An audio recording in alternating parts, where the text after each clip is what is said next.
C'était grotesque. Samuel Le Bihan raconte une anecdote sur les funérailles de son beau-père. Samedi 8 avril, Samuel Le Bihan a accordé une interview à Libération. Le comédien a notamment raconté une anecdote pour le moins gênante sur les funérailles de son beau-père, lors desquelles il est parti dans un incontrôlable fou rire. Mardi dernier, les fans d'Alex Hugo ont eu le plaisir de retrouver la série phare de France 2.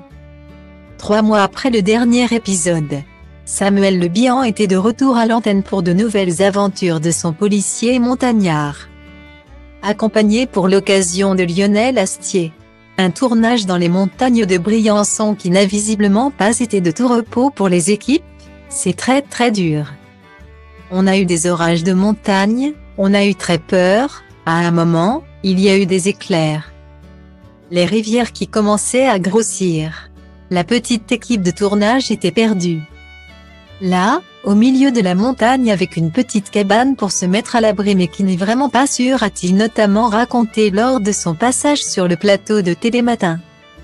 De quoi donner un vrai sentiment d'authenticité aux téléspectateurs, pour un comédien aussi vrai que nature. Samuel Le Bihan s'est en effet toujours montré à cœur ouvert auprès de ses fans, aussi bien sur les réseaux sociaux que dans les médias, notamment pour aborder le sujet douloureux de sa fille Angia, 11 ans, atteinte de troubles autistiques. Mais ce week-end dans les colonnes de Libération, c'est une autre partie de sa famille que le comédien de 57 ans a abordée, sa belle famille. Alors qu'il répondait à une question sur la musique qu'il souhaiterait être diffusée à son enterrement, il s'est souvenu des funérailles de son beau-père, le papa de sa compagne Stéphania Christian, quand mon beau-père est mort. L'employé des pompes funèbres a annoncé d'un ton très solennel que nous allions nous recueillir autour de ses musiques préférées pour un dernier au revoir. J'ai donc vu son cercueil partir sur Viva España. J'étais choquée, c'était totalement inapproprié de voir cet homme admirable partir sur cette musique de fête ridicule.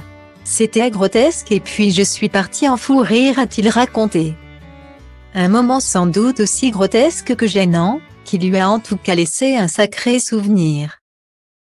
Cu băieții mei totul a început când ochii mei au pus mâna pe tine. Nu era ca în filme, era mult mai bine. Am început să vorbim despre una alta și nu am realizat cum a zburat noaptea, că am rămas doar noi. Da, a venit dimineața și ne-a dat afară pe amândoi și am plecat. Eu la mine, tu la tine, nu cu mine. Ce să fac, să te văd, nu mă pot abține, așa că te-am sunat. Tu mi-ai spus unde, eram la tine jos, furtând câteva secunde. Am continuat de discutat, că tu nu ești genul. Prima noapte fac și mi-ai spus treaba asta încă de la început, când ne-am cunoscut și mi-a plăcut mult. Fete cu minți, asta vor băieții răi, clar băieții răi. Asta vor fetele în general, fete cu minți. Asta vor băieții răi, clar